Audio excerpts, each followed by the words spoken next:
My name is Adwoa Frema. I'm a fine artist. I specialize in abstract, landscape, figurative, and then surrealism. In essence, I never knew I could paint, so I joined the visual art class.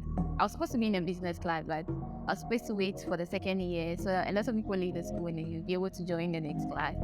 But it got very interesting because I remember my GCSE teacher telling us that art can be found anywhere and you can use anything for art. I was just in class and I was like, what is this man talking about? But he just brought out some beans on the floor and then he started creating something and he formed a figure with the beans, like uncle beans. And I was like, wow, this is really amazing. I got very interested in class and then I started paying attention. I practiced very well and then I think I got my gifts there because I didn't grow up with it. I think I found it where I finished my education when I completed this. I went to Ghanatta College of Arts and Design for 3 years, and then the school was closed down. So I don't really have a certificate. I have a certificate, but it doesn't prove that I was so it doesn't really matter. But yes, I went to Ghanatta to further my education. I did 1 year course in decor.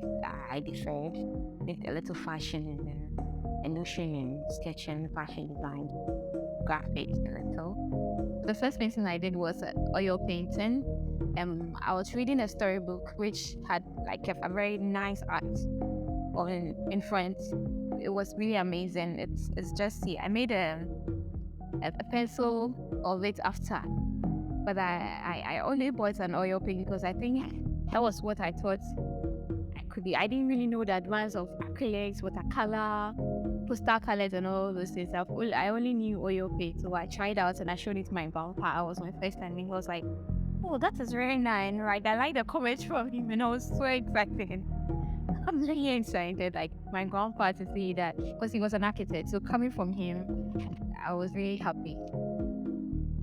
So art has like I would say my second life, like it's something that keeps me alive still aside God, because I really didn't know what I wanted to be as very young. I won't say I really didn't know what I wanted to be. Like ask kids to say I want to be a lawyer, I want to be a doctor, I really didn't have those passion for those things. But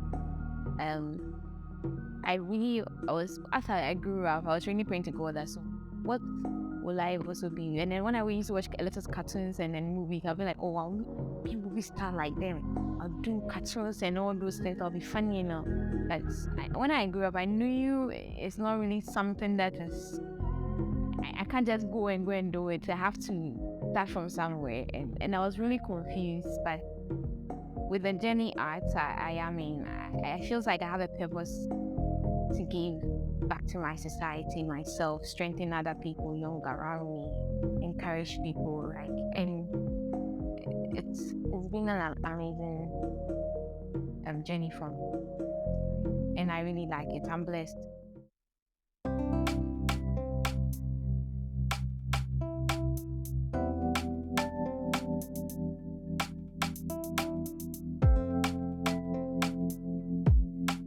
This work is really personal for me a lot, and it's the hand statement.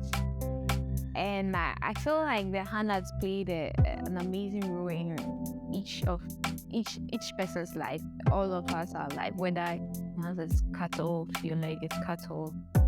In your mind, it still feels like there's an hand there, and some way, somehow, it tries to work for us when it's cut off. And it's amazing. So much stories that I've seen, research I have done, and even me per se, when I say it's personal for me, I nearly lost my hand, and I won't be the artist I am today if I had lost my hand. I had to do a loss of a black cloth, and whilst we were doing the surgery, they nearly cut my veins, and because I was giving this anesthesia, I don't know if it's the right way I'm pronouncing. So I could see what they were doing, but couldn't feel pain around your skin. But when they touch your cords or your veins, you could sense, you feel it's like it's being cut. So when they nearly cut my hands, I couldn't even use my right hands, and it was it was a very dark time for me during there, and I couldn't write, I couldn't wash, I couldn't bath. They had to bath for me and all those things, like. And I'm excited. I could use the hands again. Sometimes it's very painful, but I'm excited. I know that there are other people have a similar story like mine. Yeah, those deaf and dumb people get to use the sign languages to communicate. There are people who protest with their hands. There are writers who tell their stories with their hands. Photographers who try to use their hands to do this magical thing. There are lots of creative ways, and I feel like the hands is kind of the head. So I felt like representing it in my story, my series, and then reminding people how amazing they are with what they are doing. They are still they are in, no matter how far they've gotten to, how little it is.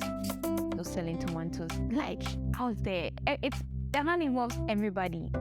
It's just to remind ourselves that it got us, yes, and let's not give up. We should still keep climbing. And so I'm just making them, and I pray it works. It comes out as I'm imagining in my head. So it's called the hand statement, and how the hand are play a big role in our lives.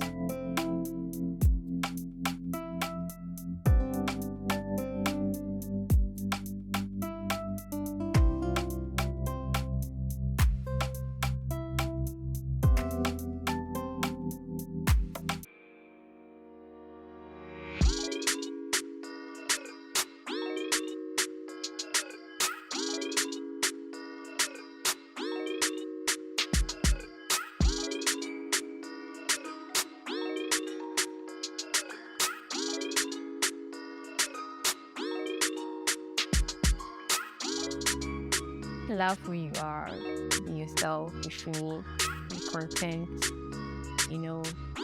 love.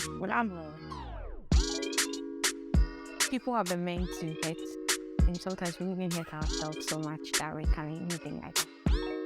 If you think about it a lot, you hurt yourself more than you think someone has really hurt you. The decisions we take, so I think when love is strong in our heart, we can easily let go of the past. That's what I've learned through my journey as an artist. Loving more and then letting things go, because especially we think things too much, like little things, we get so crazy about it. And when you hear the stories these days, young people cutting themselves, dying, killing themselves and all those things, you ask yourself, why would they do that? But it's not like you've not been there before. The thought has come to your mind. Yes, the thought has come to my mind to show myself, because this life is so some way. Please think, so many things are going on, but you have to be strong. Please, someone is looking up to you out there. Please, be strong and love.